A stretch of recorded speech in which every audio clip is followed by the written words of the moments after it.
I wear my trunks on the outside of my pants. Like, it's liberating.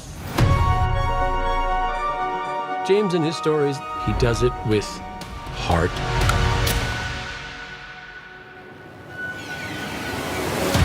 Superman is a character who's good. Who is filled with hope. He saves people because it's the right thing to do. We could use a little bit more of that. Superman was my original superhero, and it started in comics, and I think it's going to be a game changer. This is the beginning of the future. They are launching a new era right now. It's the beginning of a whole new adventure and a whole new universe.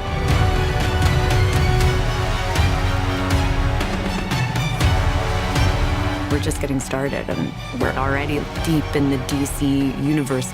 In James Gunn, we trust, and I think we can do it.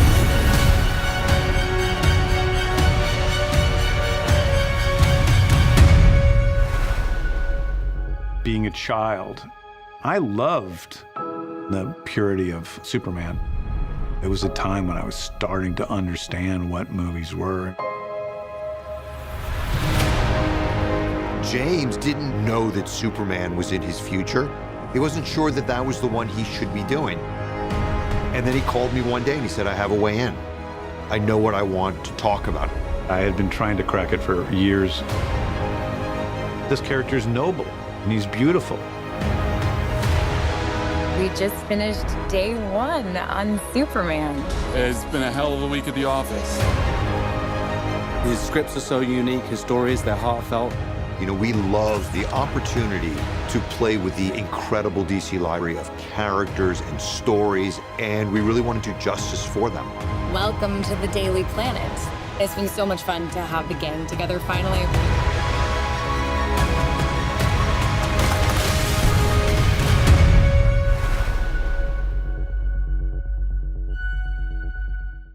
Welcome back, everyone. Happy Superman Day. They finally dropped a brand new Superman trailer with a whole bunch of behind the scenes and new footage of scenes that we haven't seen in the previous trailers, so we'll break it all down. If you're brand new to the channel, be sure to subscribe to get all the videos. They said that they're going all out this year. The reason why it's Superman Day is because it's meant to be the anniversary of Superman's debut in the comics originally. But a lot of the footage is the director, James Gunn, the people that worked on the movie like David Corenswet, who plays Superman, Clark Kent, everybody else that worked on the movie, talking about their relationship with the Superman character, why they decided to work on the Superman movie, or like in James Gunn's case, why he decided to do a Superman movie. Obviously one of the reasons because they paid them all trash bags of money to make the movie.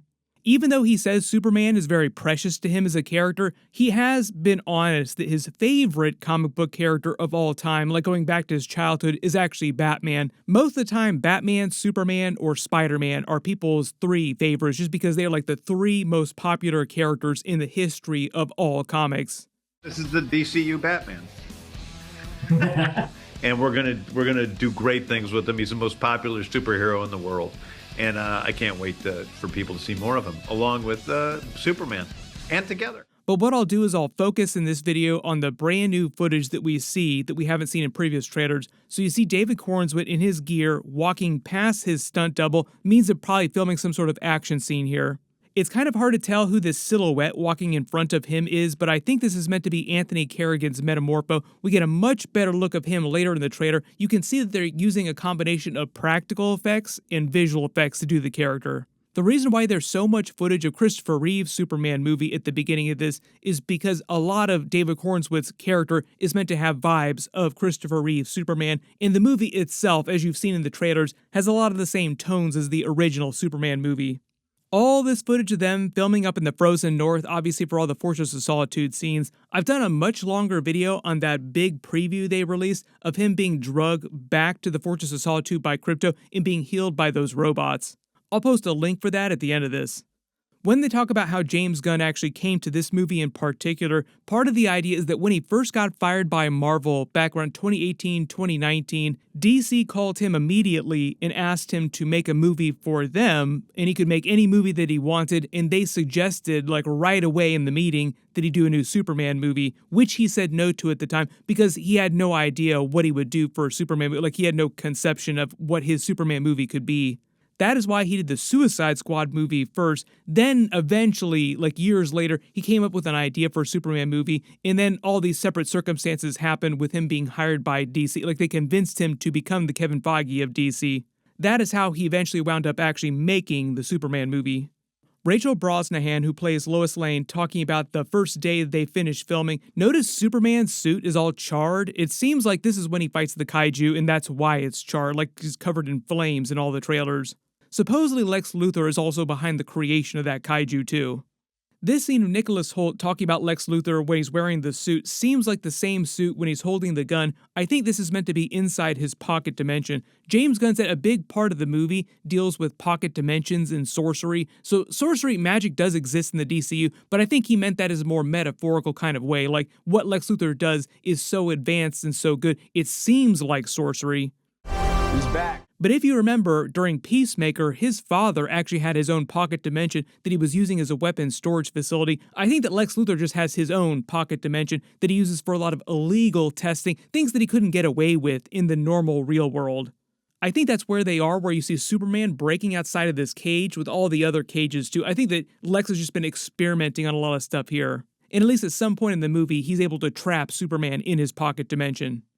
This is them filming that scene of him being healed by the robots in the sun in the Fortress of Solitude. For people asking why he was screaming because it made it seem like the sun was actually hurting him, that wasn't exactly what was going on. The reason why he was in pain was because his bones were regrowing super fast. If you've ever broken your bones, it actually hurts when they knit back together. Superman does feel pain just like anybody else. It just takes way more force to actually hurt him.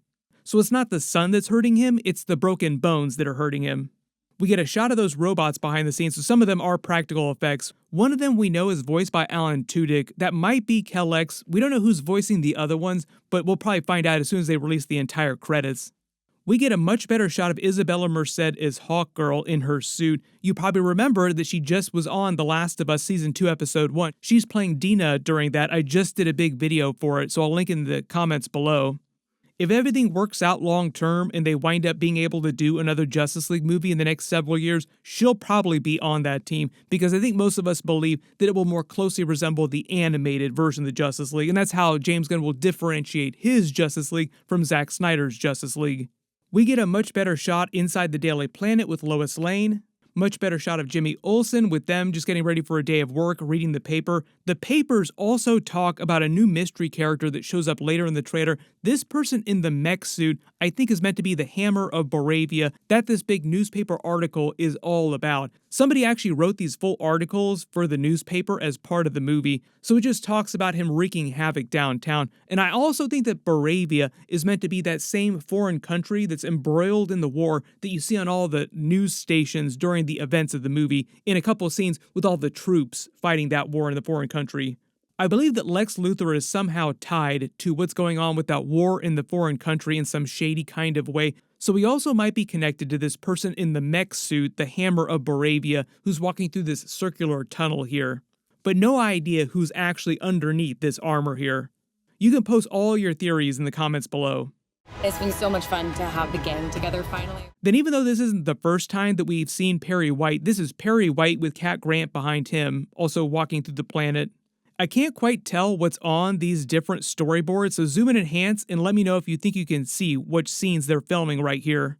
This character punching through the walls in the black suit I've talked about in previous trailers is supposed to be the evil clone of Superman with the U on his chest with a bunch of Easter eggs for a couple different comic book characters. But if you're talking about evil clones of Superman, part of the idea is that he might actually be an Easter egg for the original comic book version of Bizarro, who started out life as a failed clone of Lex Luthor. All the more modern retellings of Superman, like the Superman and Lois TV show, the other more recent versions of Bizarro, make him seem like he's from an alternate universe. His backstory has been retconned throughout the comics. The original version was a failed clone of Superman.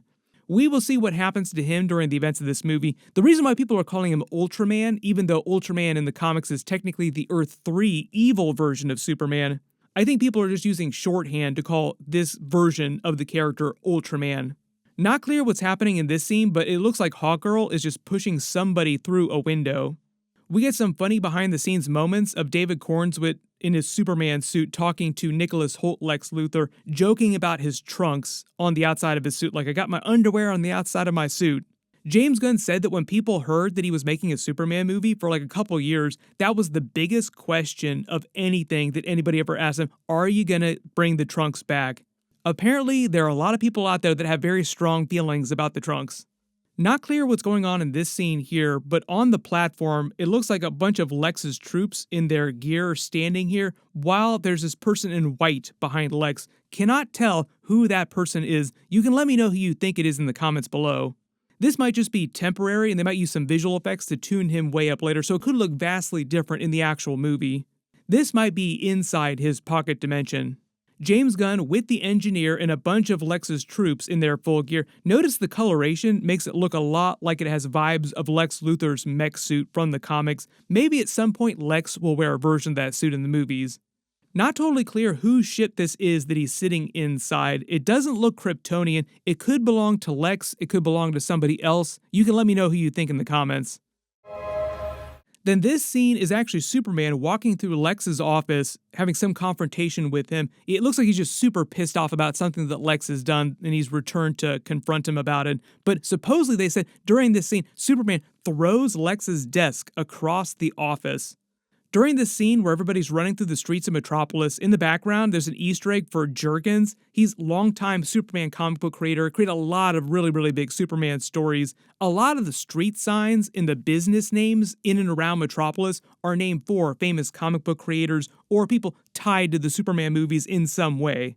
Probably gonna have to watch the movie a couple times to catch all the different Easter eggs.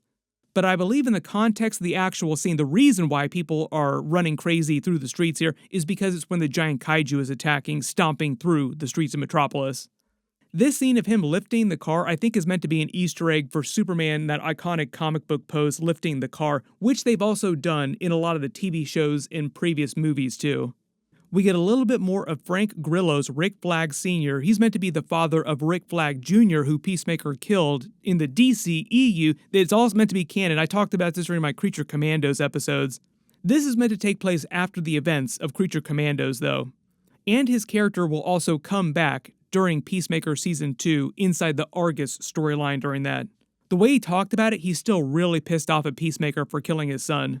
Nathan Fillion talks about them launching a new era of DC. That's literally what they're using the movie for. Like, it's meant to be the first big live-action push to begin James Gunn's DCU. So hopefully it all works out, because basically the entire future of the DC movies and TV shows are pinned on how the Superman movie does.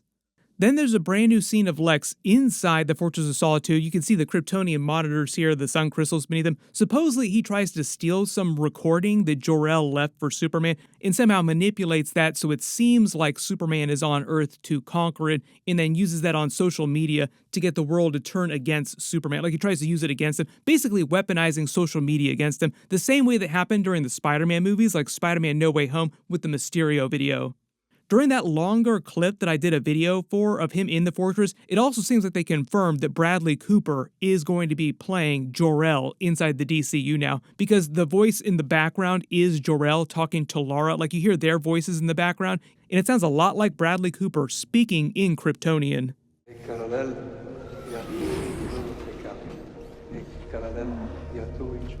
But there's a bunch of stuff going on during this footage, so if there's any Easter eggs you think you spotted or references that I didn't talk about during this video or my previous videos, just write them in the comments below. And there's a couple other big trailers that released the last couple of days that I'm still working on, like Mandalorian and Grogu, a couple other big Star Wars trailers, so I'll try to post everything as fast as possible too. We'll also probably get a preview for the Green Lantern TV show towards the end of the year too, around the time we're getting Avengers Doomsday footage, so a bunch of big stuff coming. Everybody click here for that brand new Fantastic Four trailer, and click here for all that other new Superman footage. Thank you so much for watching, and I'll see you guys in the next one.